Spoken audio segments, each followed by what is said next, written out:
তুমি কি জানো, ইংরেজিতে যখন আমরা কথা বলতে চাই বা লিখতে চাই, তখন আমাদের প্রয়োজন হয় সেন্টেন্সের। আর ইংরেজিতেই লক্ষ লক্ষ সেন্টেন্স তৈরি হয় মাত্র 8টা শব্দ দিয়ে, মাত্র 8 রকমের শব্দ দিয়ে। আমাদের পরিবারে যেমন বাবা মা ভাই বোন বিভিন্ন সম্পর্কের মানুষ আছে, সেরকম ইংরেজিতে মাত্র 8টা। এটা ইংরেজির পরিবার, এবং এই পরিবারের সদস্যদের নিয়েই আমরা ইংরেজিতে আমাদের মনের ভাব প্রকাশ করি। তো এই 8 রকমের শব্দ, তাদেরকে আমরা বলি পার্টস অফ স্পিচ। স্পিচ মানে কথা এবং কথার অংশ। যাই কিছু করি সেগুলোই তো কথা, তার অংশ হচ্ছে পার্টস অফ স্পিচ। তো ইংরেজি আমরা মুখস্থ করে শিখব না, আমরা আমাদের আশেপাশের জিনিস নিয়েই এই পার্টস অফ স্পিচ আজকে চিনব। আজকের ভিডিওতে বিস্তারিত আমরা কিছু জানবো না, এগুলো চিনব এবং মনে রাখবো। ভিডিওটা খুব ইন্টারেস্টিং হতে চলেছে, তো তোমরা প্রত্যেকে ভিডিওটা শেষ পর্যন্ত দেখো। তোমাদের পার্টস অফ স্পিচ সম্পর্কে মনে রাখার যদি প্রবলেম হয়, সেক্ষেত্রে আমি একটা নেমোনিক টেকনিকও বলবো, যেটা গল্পের মতো, যেটাতে তোমাদের পার্টস অফ স্পিচের অর্ডারে মনে রাখতে সুবিধা হবে, পরপর। তো সেই জন্য ভিডিওটা দেখো, আশা করি ভালো লাগবে। তো চলো শুরু করি। দেখো, আমার কাছে দুটো অবজেক্ট আছে। এটা কি? এটা একটা পেন। তো এর একটা নাম আছে, এটাও একটা অবজেক্ট। আবার দেখো, আমি আর একটা জিনিস দেখাচ্ছি, এটাও একটা অবজেক্ট। ঠিক আছে, জিনিস, একটা বস্তু। তো এইটা বলে তো হবে না, এটা কি? এটা একটা পেন। তাহলে যে শব্দ কোনো ব্যক্তি, বস্তু, স্থান এর নাম বোঝায় তাকে বলা হয় নাউন। ওকে, এটাকে, এটা একটা মানুষ, কেশব স্যার। তো ব্যক্তির নাম, বস্তুর নাম, স্থানের নাম, একটা লোকেশন। আমি একটা জায়গা থেকে ভিডিওটা বানাচ্ছি, শ্যুট করছি, তুমি একটা লোকেশন থেকে দেখছো, ওই জায়গাটার নাম আছে একটা। তো এগুলো সব নাউন। ওকে, এবার এটি একটি কলম। This is a pen, this pen is beautiful, this pen is beautiful in colour, this pen is very smooth to write. এই যে বারবার পেন পেন পেন বলছি, তা আমার মনে হলো যে পেন পেন পেন না বলে আমি যদি এটাকে একটা ছোট্ট কোনো ওয়ার্ড পাই, যেটা দিয়ে একবার পেন বলবো, তারপর বাকিটা ওই শব্দটা বলবো যাতে পেনের মানে বোঝাবে, তাহলে সেটা প্রোনাউন হয়ে যাবে। কারণ নাউনকেও রিপ্লেস করছে, নাউনের জায়গায় বসে নাউনের যে বারবার একঘেয়েমি, বারবার বলা, সেটাকে কমিয়ে দিচ্ছে। তাহলে আমি এবার বলতে পারবো, this is a pen, it is very beautiful, it is yellow in colour, it is very smooth to write like this. ঠিক আছে, তাহলে প্রোনাউন যখন নাউনকে রিপ্লেস করে কোনো শব্দ, তখন তাকে আমরা বলি প্রোনাউন। এরপর হচ্ছে অ্যাডজেক্টিভ। দেখো, পেনের মধ্যে অ্যাডজেক্টিভ আছে।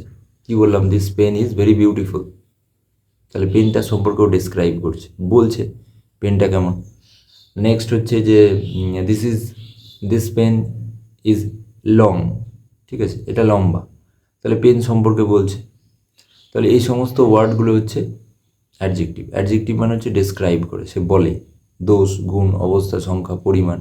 অনেক রকম অ্যাডজেক্টিভ আছে, সেগুলো আমরা পরের ভিডিওগুলোতে জানবো। এখন যেহেতু আমরা বেসিক শুধু চিনতে শিখছি, তাই পেন দিয়ে আমরা দেখছি যে দেখো, এর কালার, এর সাইজ, শেপ, এই সমস্ত জিনিসগুলো কিন্তু অ্যাডজেক্টিভের পার্ট। এবার হচ্ছে অ্যাডভার্ব। কিন্তু তার আগে যেটা মোস্ট ইম্পর্ট্যান্ট, যেটা দিয়েও সেন্টেন্স তৈরি হয়ে যায়, এই যে 8 রকমের পরিবারের অংশ, তার মধ্যে কিন্তু একটা পরিবারের যে একটা মেম্বার আছে, যাকে ছাড়া সেন্টেন্স তৈরি হয় না কখনো, এবং যে একা থাকলেও সেন্টেন্স তৈরি হয়ে যায়, বাকি কেউ না থাকুক, সে থাকুক, তাহলে হয়ে যাবে। সেটা হচ্ছে কি বলো তো? ভার্ব। ঠিক ধরেছো। তাহলে এবার ভার্ব, অ্যাকশন। অ্যাকশন ছাড়া তো সব কিছুই ফাঁকা। অ্যাকশন যদি না থাকে, তাহলে একটা মূর্তি, একটা মানুষের মধ্যে কী পার্থক্য, তাই না? তো এই পেনটার অ্যাকশন কি, কী জন্য ব্যবহার করি আমরা? লিখবার জন্য। পেনটা অন করলাম, এবার লিখতে শুরু করব। ঠিক আছে, তো লেখাটা একটা কাজ, অ্যাকশন, তাহলে সেটা হচ্ছে ভার্ব। ভার্ব হয়ে গেল। এবার ভার্ব কীরকম? ধরো কেউ স্লোলি লেখে, তুমি হয়তো খুব ফাস্ট লেখো, তাড়াতাড়ি লেখো, কেউ স্লোলি লেখে, ধীরে ধীরে ধীরে ধীরে লেখে, তাহলে এটা হয়ে গেল অ্যাডভার্ব। অ্যাডভার্ব কী করে? ভার্ব সম্পর্কে কথা বলে, ভার্ব কীরকম, কী কাজ করছে, কেমন করছে, এগুলো হচ্ছে অ্যাডভার্বের কাজ। ওকে, এরপর হচ্ছে প্রিপোজিশন। এবার আমাদের এই বইটা কাজে লাগবে। এটা একটা অবজেক্ট যে দেখিয়েছিলাম আমি, আর এটা একটা অবজেক্ট। এটার ওপর আমি ধরো এটাকে রেখে দিলাম, তাহলে আমার পজিশন বোঝাতে ব্যবহার করছে প্রিপোজিশন। তাহলে পজিশন মানে দুটো নাউনের মধ্যে সম্পর্ক বোঝাচ্ছে। The pen is on the book, the pen is on the book, the pen is beside the book. ঠিক আছে, I am holding the pen above the book. তাহলে এই সমস্ত যে কথাগুলো বলছি আমি, এগুলো হচ্ছে preposition. I am in front of the camera, তুমি হচ্ছে you are in front of your mobile phone. তো এই সমস্তগুলো হচ্ছে প্রিপোজিশন। ওকে, এরপরে কনজাংশন। আমরা জাংশন স্টেশন জানি। জাংশন মানে কি, যেটা যে স্টেশন থেকে অনেকগুলো রুট যায়, ঠিক আছে, সেগুলো জাংশন। তো সেই রকম ধরো দুটো সেন্টেন্সকে যে শব্দ জোর করে দেয়, মানে যোগ করে দেয়, অর্থাৎ জুড়ে দেয়, তাকে বলা হয় কনজাংশন। যেমন আই হ্যাভ এ পেন, যেমন আই হ্যাভ এ বুক। তাহলে I have a pen and I also have a book. তাহলে অ্যান্ড শব্দটা এই দুটোকে জুড়ে দিল আমার দুটো বাক্যকে, তাহলে এটা হয়ে গেল কনজাংশন। এরপর হচ্ছে wow, what a beautiful pen. তাহলে ওয়াও প্রথমে বলে থামলাম, এটা কি, হঠাৎ অনুভূতির প্রকাশ। এটা হচ্ছে ইন্টারজেকশন। ইন্টারজেকশন সাধারণত এক্সক্লেমেটরি ওয়ার্ডে ব্যবহার হয়। তাহলে interjection, wow what a beautiful pen. ঠিক আছে, তাহলে এই হয়ে গেল 8 রকমের পার্টস অফ স্পিচ। তাহলে এই যে 8 রকমের পার্টস অফ স্পিচ, এগুলো কি কি চলো একবার দেখে নিই, কিন্তু এটা নেমোনিক টেকনিক দেখি। New police, noun pronoun, always, visits, adjective verb, a, adverb, peaceful, preposition, city, conjunction, immediately, interjection। তাহলে এটা মনে রাখবে, new police always visits a peaceful city immediately। তাহলে তোমাদের এই প্রথম অক্ষরগুলো দিয়ে মনে থেকে যাবে noun pronoun adjective verb adverb preposition conjunction interjection. এবার কমন কনফিউশন হচ্ছে যে অনেকে এই অর্ডারটা ফলো করে না, নাউন প্রোনাউন অ্যাডজেক্টিভ এরকম করে বলে না, নাউন প্রোনাউন ভার্ব অ্যাডভার্ব। এটাতে কি সমস্যা হয়, তোমার বুঝতে সমস্যা হয় পরপর। দেখো নাউন, নাউনের বদলে replacing word pronoun, pronoun noun আর প্রোনাউনকে সম্পর্কে যে কথা বলেছে অ্যাডজেক্টিভ, অ্যাডজেক্টিভ সম্পর্কে যে ধরো এরপরে অ্যাকশন বোঝাচ্ছে সেটা ভার্ব। এবার অ্যাডভার্ব আর ভার্ব আর অ্যাডজেক্টিভকে যে কথা বলছে ভার্ব আর অ্যাডজেক্টিভ সম্পর্কে, সে হচ্ছে অ্যাডভার্ব। তারপর দুটো নাউনের মধ্যে সম্পর্ক হচ্ছে প্রিপোজিশন, তারপর কনজাংশন ইন্টারজেকশন। এটা একটা অর্ডারে ফর্ম করা আছে, তাই আমাদের উচিত অর্ডারে মনে রাখা। মনে রাখতে গেলে আমাদের এই নেমোনিক টেকনিক মনে রাখলে অনেকটা সুবিধা হবে। চলো এবার হয়ে গেল যে প্র্যাকটিস টাইম। তো এই প্র্যাকটিস টাইমে আমি তোমাদেরকে বলবো একটা সেন্টেন্স, আর তোমরা আইডেন্টিফাই করো যে কোনটা কোন parts of speech. Ram is a good boy. তাহলে ভিডিওটা পজ করে তোমরা একটু রিক্যাপিচুলেট করো এবং বলো কোনটা কী শব্দ। আচ্ছা, রাম হচ্ছে নাউন, ইজ হচ্ছে ভার্ব, বি ভার্ব ইজ। ঠিক আছে, ভার্বের অনেক টাইপ হয়, আমরা পরের ভিডিওগুলোতে শিখব। এ হচ্ছে আর্টিকেল। এবার আর্টিকেল হচ্ছে ডিটারমিনারের পার্ট, এটা একটা অনেক বড় চ্যাপ্টার, আমরা শিখব পরে।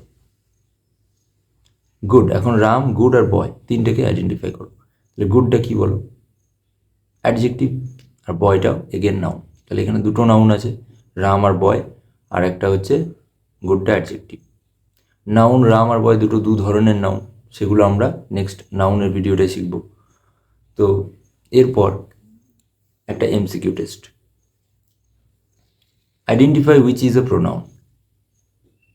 Ram, go, beautiful, he.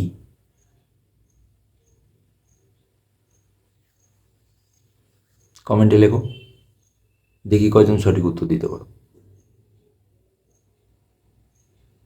Yes, right answer option D, he. তো আজকের ভিডিওতে আমরা শিখলাম noun pronoun adjective verb adverb preposition conjunction interjection, the most important part of grammar. এটা যদি সঠিক অর্ডারে মনে রাখতে পারো তো তুমি গ্রামারের ম্যাক্সিমাম জায়গাটা তুমি শিখে ফেলেছো, ইউ আর দে। এরপর আমরা ডিটেলে প্রত্যেকটা ভিডিওতে শিখব এদের আবার ফ্যামিলি হিস্ট্রি কী। তো চলো আজকের ভিডিওটা এই পর্যন্তই। ভিডিওটা ভালো লাগলে লাইক করে দিও, শেয়ার করে দিও বন্ধুদের সাথে, যাতে সবাই জানতে পারে। চ্যানেলটাকে সাবস্ক্রাইব করে সঙ্গে থেকো। দেখা হচ্ছে পরের ভিডিও।